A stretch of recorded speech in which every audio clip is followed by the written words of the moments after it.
Հանրային ռադիոյի ուղիղ եթերում վերնատունն է, ես Նազելի Օհանյանն եմ, ողջույն սիրելի ռադիոլսողներ եւ YouTube-ում մեզ հետևողներ։ Այսօր մենք կխոսենք միջնադարյան Հայաստանի ամենայուրօրինակ վանական համալիրներից մեկի մասին, Նորավանքի մասին։ Անդրադառնալու ենք Նորավանք պատմության, արվեստի, ավանդույթի միջև ուսումնասիրությանը, որի հեղինակն է արվեստաբան Տիգրան Գրիգորյանը։ Իմ հյուրն այսօր Տիգրան Գրիգորյանն է։ Ողջույն Տիգրան։ Բարև ձեզ, շատ ուրախ եմ հյուրընկալվել ձեր տաղավարում։ Ես էլ եմ ուրախ ձեզ այստեղ տեսնելու համար։ Տիգրան, ես գիտեմ, որ այս թեմային ուսումնասիրությանը, այսինքն ուսումնասիրությամբ զբաղվել եք 2017 թվականից եւ հետաքրքիր է թե ինչու որոշեցիք Նորավանքին անդրադառնել, ինչը ձեզ գրավեց այդտեղ։ Ընդհանրապես հետաքրքիր է, որ առհասարակ հայ միջնադարյան արվեստը որպես այդպեսին թվում է շատ ուսումնասիրված է, բայց անընդհատ անդրադարձներ են եղել, եւ օտարազգի եւ հայ գիտնականների կողմից, բայց այնուամենայնիվ նման է բան, էլի գանձերի տակառի, ինչքան որ ուսումնասիրում ես, այնքան նոր բաներ են դուրս գալիս եւ միշտ ուսումնասիրելու նյութ կա եւ հատկապես կարիք կա նոր կոնտեքստների, նոր համատեքստերի մեջ դնելու եւ հուշարձանը որպես երևույթ, որպես արտեֆակտ, որպես ժառանգություն, մշակութային ժառանգություն, որպես տեքստ, որպես հասկացություն եւ շատ բազմաբովանդակ, նշանակություն ունի, այն էլ այնպիսի նշանավոր, կարևոր հուշարձան, որը առնչվում է եւ հայ եւ վրաց ժողովրդին մեծ իմաստով, այն առումով, որ հատկապես Նորավանքի պարագայում բոլորս գիտենք, որ օրբելյանները ծագումով վրացիներ էին եւ Հայաստան տեղափոխվեցին ու հայացան։ Սա շատ հետաքրքիր է եւ դարձան տոհմիկ ազնվականներ։ Եվ առհասարակ մեր պատմության ուսումնասիրություններում ես կարծում եմ, որ կարևոր դիրք պիտի գրավի, թեև դրան պարբերաբար անդրադարձել են եւ հիմա էլ այնուամենայնիվ կարիք կա իհարկե այս նշանավոր ազնվական ընտանիքների մշակութային ժառանգության եւ գործունեությանը, որը շատ կարեւոր է, նշանավոր Գարեգին Հովսեփյանի ուսումնասիրությունը եւ սրա առաջին բաներից է, պիոներներից է, այսպես ասած, Խաղբակյան կամ Պրոշյան հայոց նշանավոր գործը, որը այսօր դարձել է քրիստոմատիական արժեք եւ միջնադարով զբաղվող ցանկացած գիտնական առնչվում է դրան եւ օգտվում է դրանից։ Եվ մեր համար իհարկե շատ կարեւոր էր, նաեւ ինձ համար որպես հետազոտող շատ կարեւոր էր անդրադառնալ այնպիսի մի հուշարձանի, որը խորքային, իսկապես խորքային գիտական հետաքրքրություն է ներկայացնում իրանից եւ լուրջ հուշարձան է։ Եկեք անպայման խոսենք, թե օրբելյանները ինչով են ինչ դեր ունեն, այո, ինչ դեր ունեն Նորավանքի այսպես ստեղծման, կայացման եւ ներկայացման։ Այո, իհարկե, իդեմս օրբելյանների մենք ունենք մի հետաքրքիր, իշխանական ընտանիք, արիստոկրատներ, ազնվականներ, որոնք ծագումով վրացիներ էին, այսինքն եկել էին Ճենաց աշխարհից Ստեփանոս Օրբելյանի եւ Քարտլիս Ցխովրեբա, նշանավոր երկի, որը վրացական մատենագրության գլուխգործոցներից մեկն է համարվում,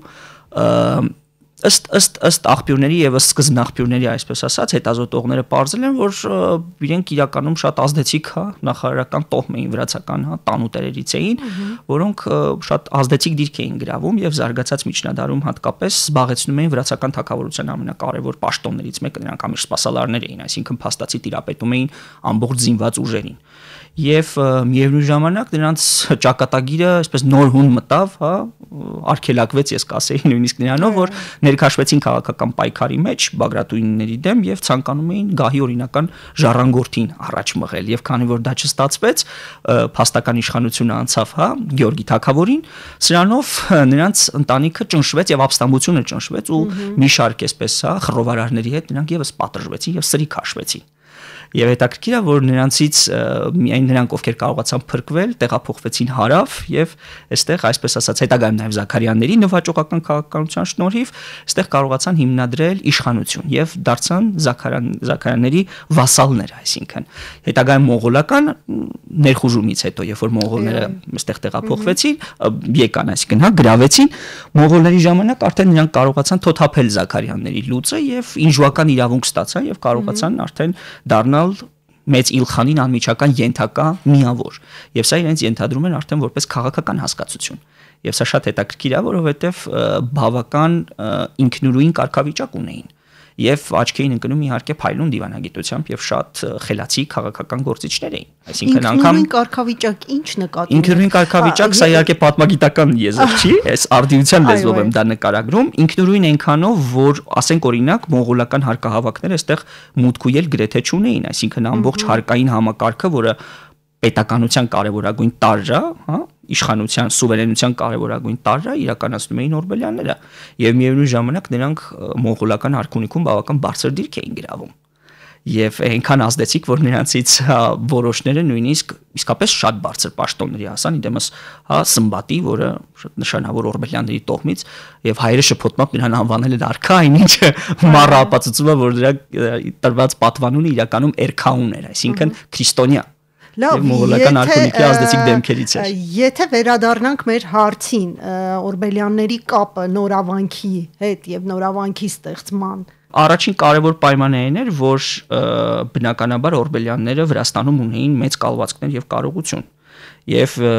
իրենց գալով տեղափոխվելով Հայաստան, իրանք իրենց հետ բերեցին նաեւ այդ տրադիցիան, ավանդույթը, որը շատ կարևոր բան էր, որովհետեւ իշխանական ընտանիքը նախ իր հետ բերում էր իր հիշողությունը։ Եվ սա շատ կարևոր բան է, ու բնականաբար դա կրկնվում էր տոհմանունների, հա, դասակարգման մեջ, այսինքն այն ժամանակ իրանք ինչ որ անուններ ունեին, այսպես հատուկ անուններ, իշխանների անուններ, բան դրանք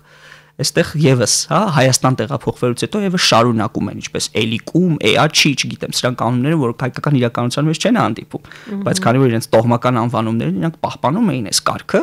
ու միևնույն ժամանակ իրենք նորավանքում հաստատվելով արեցին մի շատ կարևոր բան, իրենք իրենց տոհմական դամբարանը տեղափոխեցին Նորավանք, որովհետև պատմությունից մեզ հայտնի է, որ վրաց օրբելյանների, հա, տոհմական տապանատունը, հանգստարան, ինչպես կուզեք ասել, գտնվում էր Բեթանիայում, Թբիլիսիի մոտակայքում գտնվող, հա, նշանավոր վանք էր, որը ապստամբությունից հետո պարզապես ոչ թե ոչնչացվեց, այլ նրանց հիշատակները ամբողջությամբ ջնջվեց։ Թվում որմնանկարները ջնջվեցին, հա, ամբողջությամբ պատվեցին կրով եւ շաղախով, հա, սա պատմական աղբյուրներն են խոսում սրա մասին, ինչի, որովհետև ապստամբները, որոնք դուրս էին եկել թագավորական իշխանության դեմ, բնականաբար պիտի ոչնչացվեին, որովհետև մեկը չի ներում իշխանության նկատմամբ ոտնձգությունը։ Ցավոք, արդյունության ու պատմության կապը չի խզվել։ Այո։ Էս է։ Հասկանալի է։ Իսկ եթե փորձենք ուսումնասիրությունը կապել ինչ որ չափով արդիության հետ, քանի որ մենք ինչ որ չափով մոտեցանք արդիությանը, ինչպես է այն առնչվում մեր օրերի հետ, կարող է այն առնչվել այս ուսումնասիրությունը։ Ես իհարկե բան, այսպես կարող է գայթակղության չդիմանալ եւ մտնել դեպի այդ գեոպոլիտիկա, սահմաններ բան, բայց իհարկե այդպես չեմ անի ու կփորձեմ դիտարկել դա։ Դիտարկենք տարածաշրջանային համար։ Հետաքրքիր է այն եւ կարեւորը նաեւ այն, որ Հայաստանը միշտ եւ բոլոր ժամանակներում լինելով հա կայսրությունների բախման թատերաբերում միշտ ունեցել է նույն խնդիրները, նույն խնդիրները։ Եթե բյուզանդական կայսրությունը չէր, հա, ապա եկան նորերը, սելջուկներն եկան, եթե սելջուկները չէին, եկան մոնղոլները եւ նրանցից յուրաքանչյուր իր խորը հետք թողել է այս տարածաշրջանի վրա։ Եվ սա մի կողմից մեզ թվում է, որ ոչնչացրել է մեր հավանդական մշակույթը, ոչնչացրել է մեր ժառանգությունը, բան, բայց ես կարծում եմ, որ այնուամենայնիվ տևական այն ժամանակաշրջանները, երբ որ իշխել է խաղաղություն, այս տարածաշրջանը բավական լավ ծաղկում շրջան է ունեցել եւ կարողացել է աներևակայելի կերպով զարգանալ։ Որովհետեւ նախաբանում դուք ասում եք, որ այդ 100-ամյակը որպես մշակութային վերելքի ժամանակաշրջան եք բնորոշում, դա էլ մեկնաբանեք թե ինչու։ Իրականում որ այնտեղ միտեղ նաեւ նշում եք, որ նաեւ արյունալի իրադարձություններով լի ժամանակաշրջան է եղել։ Հետաքրքիր կարևոր հանգամանք կա, եթե սելջուկների ժամանակաշրջանում դա ավելի շատ սեգմենտացված, հա, պետություն էր, որտեղ յուրաքանչյուր փոքր իշխանություն հավակնություն ուներ ավելի մեծ իշխանական, հա, տարածք զավթելու եւ միևնույն ժամանակ նրանք միջ, այսպես, հա, քաղաքական պայքարի մեջ էին, հատկապես 1100-ից մինչև 1200 թվականն ընկած է, այդ ժամանակաշրջանի 100-ամյակը վերցնենք, ապա 1200-ից արդեն 1300 եւ 1400 թվականներ, այսինքն այդ 200-ամյա պատմաշրջանը աչքի ընկնում հարաբերական հանգստությամբ, ինչու, որովհետեւ երբ որ կարողացավ, հա, այս տարածաշրջանը թոթափել սելջուկյան լուծը, աստիճանաբար եկավ մի խաղաղության էտապ, երբ որ ծնունդ էր առնում տարածաշրջանը որպես ընդհանուր միավոր դիտելու քաղաքական կամքը։ Եվ սա հետաքրքիր է ինչով, քանի որ շրջապատված էին, հա, մուսուլմանական տարբեր ցեղերով, պետական միավորումներով եւ տարբեր տեսակի հա իշխանություններով, խնդիր էր առաջանում հայ եւ վրացական զինակցության, ինչու, որովհետեւ քրիստոնյա բնակչությունը սակավ էր համեմատած մնացածների եւ պայքար մղել նրանց դեմ հնարավոր էր միայն միավորված ուժերով։ Եվ սա հասկանում էր նաև եւ վրացական թագավորությունը, եւ հայերը, որոնք դրսևորում էին քաղաքական, հա, չի կարելի ասել հնազանդություն, բայց կարելի է ասել համերաշխություն։ Ընդհանրապես պատմագիտության մեջ այդ ժամանակաշրջանն անվանվում է զինակցության ժամանակաշրջան, հա, հայ-վրացական զինակցության դարաշրջան։ Եվ կարելի է ասել, որ այդ շրջանը նաև համընկնում է մշակութային վերելքի հետ, որովհետև եթե տեսնենք, թե ինչ բուրըն թափով են զարգանում, հա, միջնադարյան այդ շրջանի մատենագրությունը, թարգմանական, հա, ինքնուրույն մատենագրությունը, միևնույն ժամանակ սրա հետ իհարկե ճարտարապետությունը, արվեստը, քանդակը եւ բնականաբար սրանք մշակութային եւ դրսեւորումներ են եւ բնականաբար սա խոսում է այն մասին, որ կա նյութական ապահովության ինչ որ մի իրավիճակ, որովհետեւ առանց նյութական միջոցների բնականաբար անհնար է կառուցել այդ հսկայական հա վանքերն ու որը հա կարողություն է պահանջում դա եւ ռեսուրսային վերելքը հենց այդ վանքաշինության պայմանավորված վանքերը այնքանով գոնե բուն Հայաստանի տարածքում հա վանքերը արտահայտվում են նրանով քանի որ իհարկե բնականաբար աշխարհիկ կառույցներ են ստեղծվել պարզապես վատ են պահպանվել եւ նրա մասին շատ ավելի սահմանափակ պատկերացումներ ունենք թեև ես կարծում եմ որ արդի գիտության կարևորագույն խնդիրներից մեկը նաև այդ աշխարհիկ մշակույթը ուսումնասիրելն է, հա, արքունական, իշխանական ընտանիքների վարք ու բարքը, նրանց միջև եղած կապերը, այդ թվում նաև խնամիական, ամուսնական, դիվանագիտական, բազմաթիվ իրավահարաբերությունները, սրանք շատ կարևոր են, որովհետև իսկ հետազոտված չեն։ Հետազոտված են մասամբ, բնականաբար դեռ շատ անելիքներ կան իհարկե, բազմաթիվ բաց հարցեր են մնացել, եւ այսօր էլ ժամանակակից միջնադարագիտության, հա, մեդիավիստիկայի խնդիրներից մեկը հենց այս հարցերին անդրադառնալն է։ Վերջին շրջանում իհարկե վերջին 20-30 տարվա ընթացքում իհարկե շատ կարևոր աշխատություններ ստեղծվել են, շատ կարևոր գործեր գրվել են երկեր։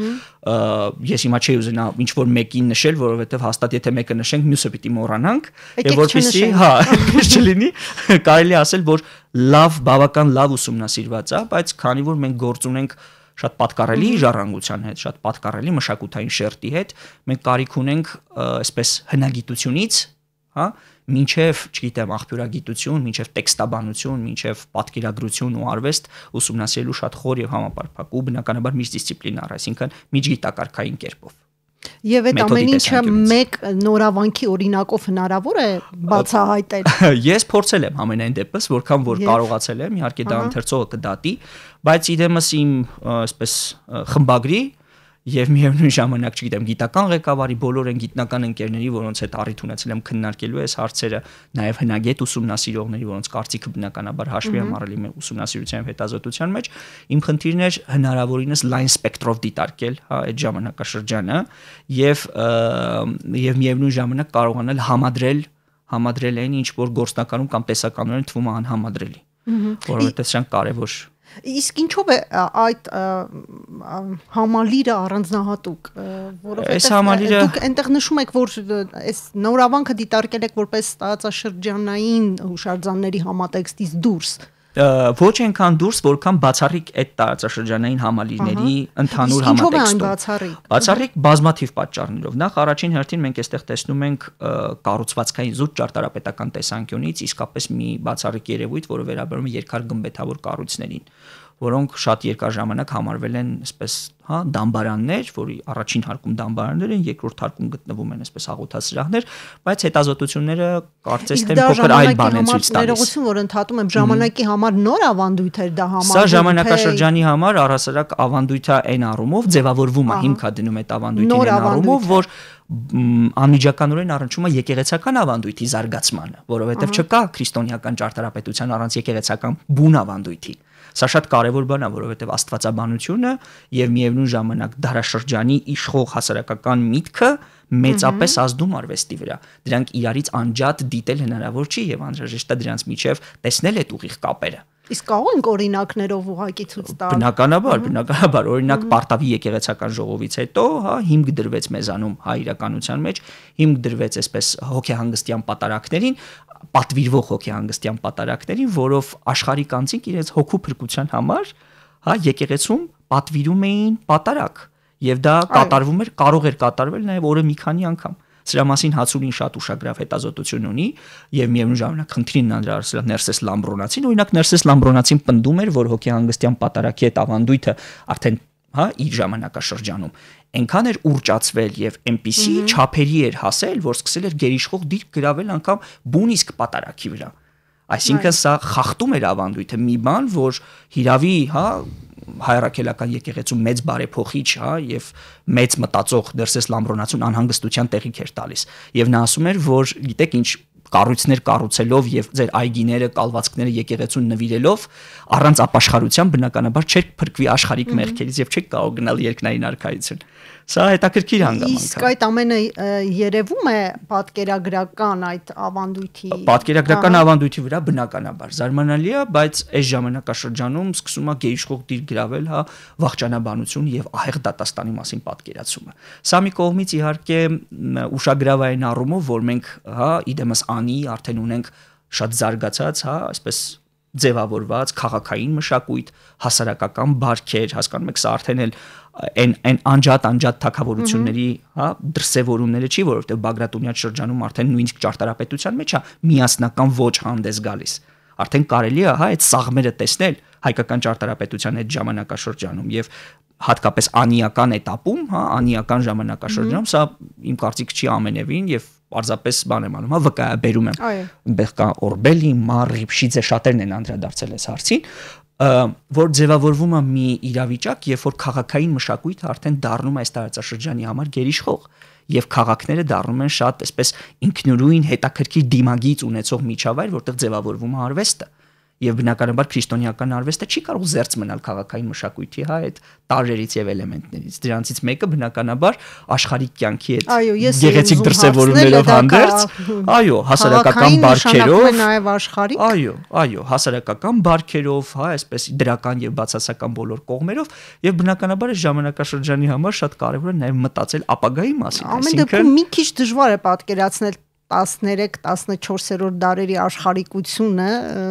կարծում ենք, որ այդտեղ մենք կարող ենք տեսնել ուղղակի խորը միջնադար, գիտեք, կարծում եմ խորը միջնադար ասելով հասկանում ենք նաև այդպես շատ խիստ եկեղեցական օրենքներ։ Բնականաբար, սա ժամանակաշրջան է, որ բյուզանդագետները, միջնադարագետները բնականաբար անվանում են որպես եկեղեցական, հա, եկեղեցական գերիշխանության, դոգմատիկ գերիշխանության ժամանակաշրջան։ Եկեղեցական դոգմատը փորձում է գերիշխել ամեն ինչի վրա։ Բայց եկեք չմոռանանք, որ նաև սա շատ կենթանի միջավայր է եւ պետք չի բոլորովին եւ 100%-ով հիմնվել մենակ եկեղեցական մատենագրության տված տվյալների վրա։ Չէ՞ որ հնագիտությունը մեզ ցույց է տալիս այդ շատ գեղեցիկ, հա, քաղաքային մշակույթը, նույն Անիի պարագայում թագավորական այսպես պալատներ, չգիտեմ, իշխանական նստոցներ, խանապարներ, հյուրատներ եւ սա բոլորը խոսում է հասարակական աշխույժ հարաբերությունների մասին։ Բնականաբար բոլորը փակված չէին վանքերում, գոյություն ուներ կյանք եւ այդ կյանքը իրականում շատ գեղեցիկ էր։ Եվ միջնադարյան գրականությունն է մեզ հուշում դրա մասին, չէ՞։ Ստեղծվեցին բազմաթիվ պարականոն երկեր, ստեղծվեցին բազմաթիվ ժողովրդական ավանդազրույցներ, ձևավորվեց, հա, գուսանական մշակույթը բոլորովին չէր մահացել, մարդիկ, չգիտեմ, տարբեր տեղերում, շուկաներում, հասարակական հրապարակներում եւ տարբեր վայրերում կյանքը տեղի էր ունենում եւ սա շատ կարեւոր է։ Հիմա այդ տեղի ունեցող կյանքը երևում է Նորավանքում։ Նորավանքում, դե Նորավանքի պարագան ինչ որ Նորավանքի պարագան մի փոքր այլ է, որովհետեւ սա բնականաբար ավելի շատ ինքը այսպես փակ, հա, զուտ հասարակական ընկալումները, արվեստային մոտեցումները, մշակույթի այսպես փոփոխությունը, բյուզանդական ավանդույթի այսպես ազդեցությունը, չգիտեմ։ Այստեղ զարմանալի է, բայց այդ ավանդույթները կարելի է ասել, որ ինչ որ չափով նաև փորձում են կոտրել, փորձում են այդ դոգմատը հաղթահարել։ Նորավանքը եզակի է նաև նրանով, որ չնայած բունիսկ իմաստով չի շեղվում հայ եկեղեցական ավանդույթից, նկատի ունեմ պատկերաքանդակների տեսանկյունից, հա, չգիտեմ, այսպես բազմաթիվ գեղարվեստական հարդարանքի տեսանկյունից, քան որ կառույցը պատված է այսպես բազմաթիվ նշանակալի արտեֆակտներով ծանրաբեռնված է, բայց բնականաբար սրանով հանդերձ հետաքրքիր է նրանով, որ այստեղ արդեն ի հայտ է գալիս արտիստականությունը, այսինքն երևում է արվեստագետը, իդեմս մոմիկի, չէ, մենք այստեղ տեսնում ենք մի այսպես սովորաբար հին շրջանի հետազոտողները նրան անվանում են վերածննդի մարդ։ Ես խուսափեմ այդպիսի ձևակերպումներ անելուց, որովհետև արդիական գիտությունը մի փոքր ուրիշ չափանիշներ է դնում, բայց կարելի է ասել նրան շնորհալի մի իսկապես արվեստագետ, մտածող մի մարդ, որը փայլուն կրթություն էր ստացել եւ կարողանում էր իր ժամանակաշրջանի գիտելիքը իրացնել իր ստեղծագործության մեջ։ Եվ փաստա, որ իդեմս մոմիկի մենք ունենք հրաշալի, այսպես նկարչի, չգիտեմ, ճարտարապետի, քանդակագործի, որ իսկապես մեծ վաստակաթող է։ Իսկ ինչ կրթություն էր ստացել եւ ինչ արվեստի ինչ ավանդույթ էր բերել։ Հետազոտողներից շատերը կարծում են եւ պնդում են, որ նա ավարտել է Գլաձորի համալսարանը, լինելով, Գլաձորյան ավանդույթի շարունակողը։ Մեծ իմաստով նաեւ իր ժամանակաշրջանի արդիական գաղափարների կրողներ են առումով, որ իր ստեղծածից կարելի է ենթադրել, սա, որ հրաշալի տիրապետում էր այդ 7 ազատ արվեստներին, չգիտեմ, նկարչությանը, ծաղկողական ծաղկմանը, չգիտեմ, դրան միջնադարյան ծաղկողներ էին անվանում իրանց, հրաշալի տիրապետել աստերևույթին նաև երաժշտությանը, որովհետև եթե ակուստիկայի զգացողություն չունենա, չի կարող ճարտարապետությամբ զբաղվել, սա շատ կարևոր բան է։ Հրաշալի տիրապետել է մաթեմատիկային, թվաբանությանը, երկրաչափությանը, սրանք անհրաժեշտ գիտելիքներ են, ինչ որ բան կառուցելու համար, իսկ այս ժամանակաշրջանի արվեստների հանրագումարը դա բնականաբար ճարտարապետությունն է, որ իր մեջ ներառում է եւ քանդակը, եւ որմնանկարչությունը, եւ պատկերագրությունը, եւ աստվածաբանությունը, եւ երաժշտությունը, եւ այս բոլոր գիտելիքների կրողն է բնականաբար։ Մեզ մոտ տպավորություն կա, որ ընդհանրապես միջնադարը կամ այն ժամանակաշրջանը, որը մեզնից բավականին հեռու է, զարգացել է ուղղակի շատ մեկուսի։ Ես կուզեի այդ հարաբերությունների մասին խոսեինք աշխարհի հետ, տարածաշրջանի հետ, աշխարհի հետ, ինչպես է դա երևում կոնկրետ արվեստի մեջ։ Բնականաբար նաև կարող ենք նորավանքի օրինակով։ Այո,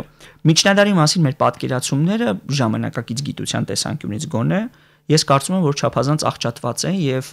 ժամանակակից, գոնե մեր գիտության շրջանակը դեռ խորապես մնում է, չգիտեմ, մարքսիստական պատմագիտության այդ մատերիալիստական դոկտրինների տակ, երբ որ դա ներկայացվում է որպես մութ դարեր։ Ես կարծում եմ, որ դրանք այնքան էլ մութ դարեր չեն, որովհետև որ դու տեսնում ես այդ ժամանակաշրջանի պատկերազարդ մատյանները, երբ որ դու առնչվում ես այդ ճաշակին, երբ որ դու նույն Կիլիկյանը, ոնց կարելի է, ասենք Կիլիկյան ձեռագրական ժառանգությունը, որը իսկապես փայլուն է, որտեղ դու կարող ես տեսնել շատ մեծ բազմազանություն, մշակութային իսկապես խոր հարստություն, արևելքի, արևմուտքի երկխոսություն, չգիտեմ, միջերկրածովյան մշակույթի ազդեցություն, մեծ ավանդույթների բախում կա այդտեղ եւ բոլորը իրար հետ հաշտ են ապրում եւ դու մեկ մատյանում կարող ես տեսնել, չգիտեմ, տարբեր ավանդույթների դրսեւորումներ, հատկապես կերպարվեստի, բնագավառում, բայց սրանով հանդերձ դա անվանել մութ դարեր, ես կարծում եմ առնվազն ազնիվ չի։ Մութ դարեր ուղղակի եկեղեցու այդ դոգմատիկ ազդեցության պայմանավորված գուցե։ Բնականաբար ես կարծում եմ, որ հայ առաքելական եկեղեցին պաշտպանության կարիքը չունի, բայց հանուն գիտության, եւ ազնվորեն գիտության համար ասելով պետք է նշել բնականաբար, որ սա մի ժամանակաշրջան է, որ հայ առաքելական եկեղեցին բոլորովին գիտությունը չի ճնշում դոգմատով։ Չի ճնշում։ Չի կարելի այդպիսի պնդում անել, որովհետև տեսնել օրինակ, նույն համալսարանները եւ այնտեղ դասավանդվող գիտությունները։ Դա ասում եք ի տարբերություն կաթոլիկի։ Այո, բնականաբար, որովհետև կաթոլիկ եկեղեցին փորձում է ամեն ինչ մեկնաբանել, հասկանում եք, ամեն ինչ է փորձում տեղավորել դոգմատի մեջ։ Եվ բնականաբար հայ առաքելական եկեղեցու խորապես արևելյան բնույթը, միևնույն ժամանակ խորապես ազատական բնույթը, ես չէի վախենա այդ բառն օգտագործել, ազատական այն իմաստով, որ ինքը միշտ ձգտում էր ավտոկեֆալության, այսինքն ինքն իրեն կառավարելու, ինքն իրենով, թեև դա նաև մեկուսի միջավայր էր ստեղծում, որովհետև պատմության մեջ չկան բացարձակ իրողություններ, այսինքն հավասարապես եւ դրական եւ բացասական կողմերով է իհարկե այդ խնդիրը հանդես գալիս, բայց դա մեծապես նպաստել է, որպեսզի ստեղծվի ինքնուրույն մշակույթ։ Եվ սա շատ կարևոր բան է։ Անկամ թարգմանական մշակույթը ադապտացնելու շրջանում այնուամենայնիվ թարգմանիչներն իրենց ներդրումն են անում այդ ամենի մեջ։ Եվ բնականաբար մենք կարողանում ենք ստեղծել այս ժամանակաշրջանի համար ինքնուրույն մշակույթ։ Եվ եկեղեցին բոլորովին դրա խանգարողը չէր, եթե չի կարելի ասել, որ օգնողն էր, ներողություն իհարկե։ Հատկապես միջնադարյան մատենագրության, դպրոցների, աշխարհիկ առարկաներ էին դասավանդվում։ Փիլիսոփայական երկեր էին թարգմանվում, հասկանում եք, առաքելական եկեղեցու վարդապետները Արիստոտելի լուծմունքներ էին գրում։ Եվ սա պատահականություն չի կարելի համարել, եւ սա չի կարելի համարել որպես քարացած արևմտյան ավանդույթի ուղիղ արտացոլում հայկական իրականության մեջ։ Այո։ Երբեմն մեկուսացվածությունը նաև կարևոր ինչ-որ դերակատարում է ունեցել, հա, կարող ենք այդպես մեկնաբանել։ Դա մեր պատմությանը իհարկե երբեմն մղել է նաև ինքներս մեզ մեր պատմության մեջ մղել է դեպի լուսանցքը, որտեղ մեզ թվացել է, որ մենք այս լեռների մեջ ուրիշ ոչ մեկի հետ էլ չենք հարաբերվել, վերջ աշխարհը դրանով վերջանում է։ Շատ Տիգրան, այս ուսումնասիրությունը որպես արվեստի պատմության համար մեր արվեստի ինչ կարևոր ներդրում է անում։ Ես չեմ կարող այդ հարցին պատասխանել, ընթերցողները պիտի ասեն բնականաբար, բայց կարող եմ մի քանի կարևոր մանրամասն նշել, որպես ձեր հարցին պատասխան։ Ես կարծում եմ, որ այստեղ որոշ հարցեր փորձել ենք լուսաբանել բավական համակողմանի։ Բնականաբար ցանկացած զբոսաշրջիկ, չգիտեմ, հայ արվեստով հետաքրքրված ցանկացած մարդ, բնականաբար շատ լավ տեղյակ եւ ծանոթ է Հայր Աստծո նշանավոր պատկերին, ում որ հարցում ես բոլորը գիտեն, որ դա միակ եզակի պատկերն է, որ այդտեղ հա Հայր Աստված մոնղոլական աչքերով է պատկերվել, բան, սա շատ հայտնի, այսպես կլիշեավորված մոտեցում է այդ նշանավոր քանդակին։ Բայց երբ մենք սկսեցինք ուսումնասիրել սա եւ մեզնից եղած հետազոտողները բնականաբար գլխավոր խնդիր եւ շարժառիթը հասկանալն էր թե որն է պատճառը այստեղ այդ քանդակը դնելու եւ ինչ է նշանակում այդ քանդակը, որովհետեւ պատկերը դա արձանագրված տեքստն է, որովհետեւ դա ինչ որ բանի արտացոլումն է եւ ինչ որ մտածողության մի այսպես համապարփակ դրսեւորում է։ Մեր կարևորագույն խնդիրները բնականաբար արդյունքների մասին չեմ խոսի, որ ընթերցողին հետաքրքիր լինի, անդրադարձել ենք այս խնդրի եւ փորձել ենք ուսումնասիրել բազմահամակողմանիորեն, այսինքն փորձել ենք տեքստաբանության հիմքի, լույսի ներքո ներկայացնել եկեղեցական ավանդույթի, միջեկեղեցական բանավեճերի համատեքստում, նաեւ ժամանակաշրջանի, տարածաշրջանի եւ մեր խնդիրն էր այսպես բավական ընդարձակ կերպով անդրադառնալ այս հարցի լուսաբանման եւ հասկանալ վերջապես ինչա պատկերված այդ քանդակում եւ ինչա ուզում մեզ ինչ ուղերձա փորձել փոխանցել դրանով, հա, այսպես այդ տաճարը կառուցողը եւ ինչու է դա այդտեղ տեղադրված։ Այս հարցերին ենք անդրադարձել։ Կարևոր խնդիրներից էր նաեւ երկհարկ գմբեթավոր կառույցների ճարտարապետության հարցերին անդրադառնալը, դրանց հնագիտական նկարագրին անդրադառնալը, կառուցվածքաբանական, այսպես նշանակությանը եւ միևնույն ժամանակ դա խարսխել եկեղեցական ավանդույթի զարգացման վրա եւ փորձել դա պարզաբանել եւ լուսաբանել հենց այս կոնտեքստում, հասկանալու համար թե այդ հանկարծ ինչպես փորձեցին, հա, երկու հարկ եկեղեցիներ կառուցել, այսպես ասած, եւ ինչի համար սկսեց ճարտարապետության մեջ այդ նոր ավանդույթը մուտք գործել։ Եվ այդ հարցերի պատասխանը կա այս։ Բնականաբար, այո, մեր գործը նվիրված է դրան, իսկ արդեն մեր գործի այսպես երրորդ հատվածը նվիրված է այդ երկհարկ կառույցի, հա, տարբեր հատվածներում տեղ գտած պատկերաքանդակներին։ Իդեպ այլ տեղերում կան էլի երկհարկ կառույցներ հետագայում։ Այո, որքան էլ նորավանքից հետ հայկական իրականության մեջ հայկական իրականության մեջ երևի մատերի վրա կարելի է հաշվել այդ կառույցները, դրանք շատ չեն քանակական առումով, բայց դրանց նախատիպերը, որոնք կարելի է հանդիպել, բնականաբար ողջ երևի կարելի է ասել բյուզանդական եւ մերձ բյուզանդական աշխարհում կարելի է տեսնել։ Եվ սա շատ հետաքրքիր է, որովհետեւ հետագայում քրիստոնեական ավանդույթը նաեւ իր խոր հետքնաթողում արդեն սելջուկյան իսլամական մշակույթի վրա է։ Մենք այնտեղ տեսնում ենք երկհարկ դամբարաններ։ Այդտեղ այդ մասին նույնպես այս մասին մենք առանձին հոդվածներով ենք անդրադարձել, բայց շատ լավ։ Բայց դա կարևոր հարց է։ Տիգրան, մեր հաղորդումն ավարտվում է արդեն եւ շատ հետաքրքիր է, չեմ կարող ուղղակի գայթակղությունս զսպել, որպես արվեստաբանի եմ հարցնում, ինչ էիք փնտրում առհասարակ նորավանքը ուսումնասիրելիս եւ 2017-ից մինչեւ այսօր բավականին ժամանակ է եւ այո եւ ինչ էիք ուզում հասկանալ ի վերջո։ Շատ կարեւոր է որպես արվեստաբան նախ ձևավորված, նախ շատ կարեւոր է ինձ համար ձևավորված գիտական տրադիցիան, մոտեցումները, որոնք որ կային, ամբողջովին ենթարկել անալիզի։ Այսինքն գնալ բոլոր սկզբնաղբյուրների հետևից, ուսումնասիրել ամեն ինչ, հասկանալու համար դրանք այդ արտահայտված տեսակետներից որոնք չեն կորցրել իրենց արդիականությունը, որոնք են շարունակում մնալ էական, եւ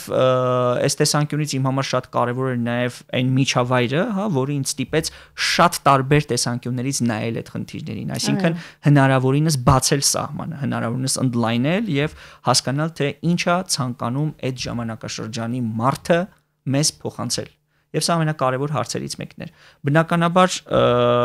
շատ ուրախ եմ նրա համար, որ նաեւ գրքի խմբագիրը կուզենայի հնչեցնել նրա անունը, Էլիան Սարիբեկյան, իմ լավագույն բարեկամներից մեկը եւ աստվածաբան, հա, պատմական գիտությունների տեխնացու, որ ինձ շատ օգնեց եւ շատ հարցեր թույլ տվեց նաեւ ուրիշ դիտանկյունից նայելու եւ խորանալու հայ եկեղեցական ավանդույթի մեջ հասկանալու համար, թե այս ժամանակաշրջանը ինչպես է ավելի ճիշտ եւ ավելի ռացիոնալ պատկերելը։ Այո, եւ այսքանով սահմանափակվեց, թե էլի հետագայում այլ մոտեցումներով դե ավելի խորանալու տարբերակներ կան։ Գրքի ֆրանսերեն վերջաբանում մենք հույս ենք հայտնել, որ ապագայում հավանաբար հնարավորության դեպքում կկարողանանք գիրքը հրատարակել նաև օտար լեզուներով եւ բնականաբար գիտական աշխատանք այնպիսի բան է, որ անընդհատ լրացնելու, վերահրատարակելու, անընդհատ նոր աշխատանք անելու կարիք կա։ Առայժմ ամփոփում ենք մեր այս տարիների աշխատանքը եւ հույս ունեմ, որ ապագայում հա նոր ավելի մեծ համատեքստ կկարողանանք ստեղծել։ Շնորհակալություն։ Ես եմ շնորհակալ։ Սիրելի ռադիոլսող, իմ հյուրն այսօր արվեստաբան Տիգրան Գրիգորյանն էր։ Մենք խոսում էինք իր նոր ուսումնասիրության մասին, նորավանք պատմության, արվեստի, ավանդույթի միջև, այսպիսի մի ուսումնասիրություն, որը թերևս բացահայտում է եւ տարածաշրջանը, եւ պատմությունը, եւ միջնադարն է այլ տեսակետից ներկայացնում։ Մի խոսքով պիտի ուղղակի ընթերցել ուսումնասիրությունը եւ գտնել ձեզ հետաքրքրող այսպես մանրամասներ։